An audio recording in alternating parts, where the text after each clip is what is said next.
Thinking Aloud. Conversations on the leading edge of knowledge and discovery with psychologist Jeffrey Mishlove.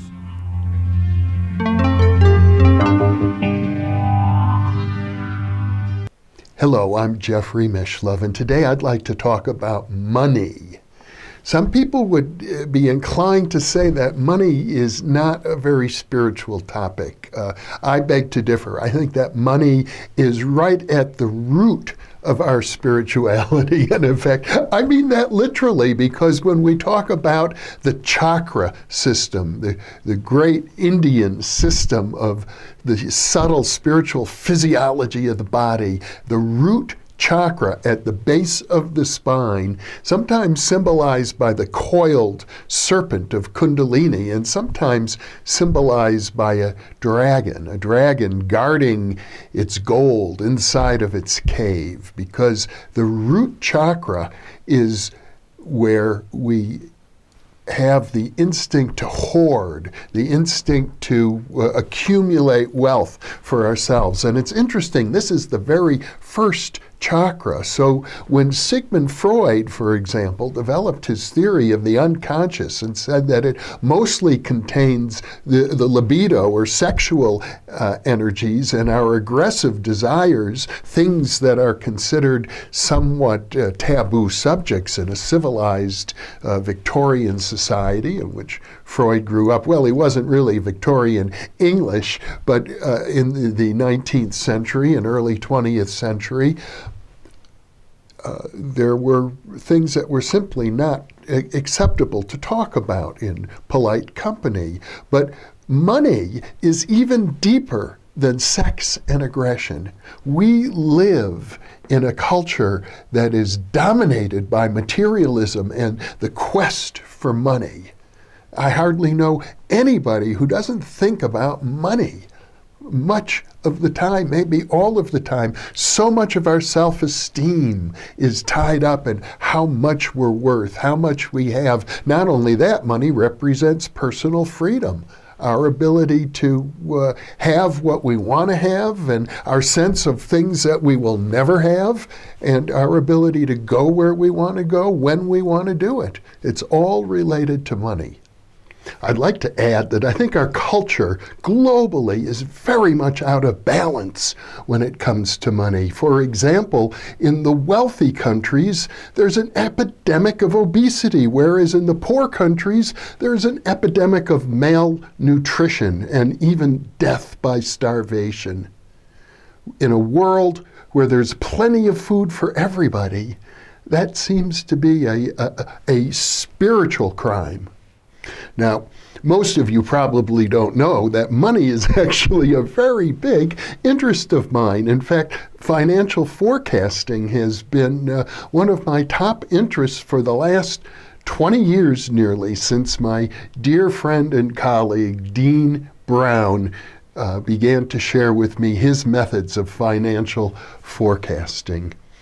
And I've been pursuing this area intensely. In fact, I have a website, and you can link to it right now in the upper right-hand corner of your screen. It's called alphainterface.com. And what I do there is I follow the financial information regarding systems for forecasting the future, because I have a big interest in precognition, and in particular, precognition of the financial markets. It's very important to me to be knowledgeable about the non-psychic means for forecasting the financial markets. I can tell you that market timing is one of the most difficult things anybody can do, but there are some very interesting approaches available using technical analysis and artificial intelligence and so on. And I try to, in a small way, keep up with the latest research findings on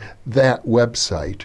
Now, for me, money is like the blood of the social body that we live in. If you think of the human body as energized and made alive by blood, well, money moves through society much the same way. And I'm interested in following financial trends in order to understand at a spiritual level what things are important to people.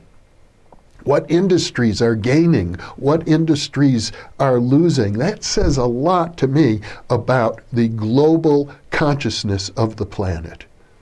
I should say one other thing about money. What does it mean to you? And what does it mean to me? Why do I, for example, spend a lot of my time and also my resources in putting these videos out, making them available to you at no cost to you, although I'm certainly happy to receive donations for any of you who care to log on to our foundation, newthinkingaloud.org. You'll see you can purchase books there and some artwork or donate directly to our production, and it helps. But I can tell you this, it only offsets it, including the advertising that we're now doing, a tiny amount of our expenses. But I do it because for me, it's a form of karma yoga. It's a form of being in service to humanity. And you know what? I've got enough money anyway. But let's look at this question of how much is enough. Some people would say that they never have enough. They never can have enough. There's always more. You could be a multimillionaire, you could be a multi-billionaire and still want more. I think there are some people who would like to be the richest person in the world, and I imagine even if you were the richest person on this planet, you might still think you didn't have enough.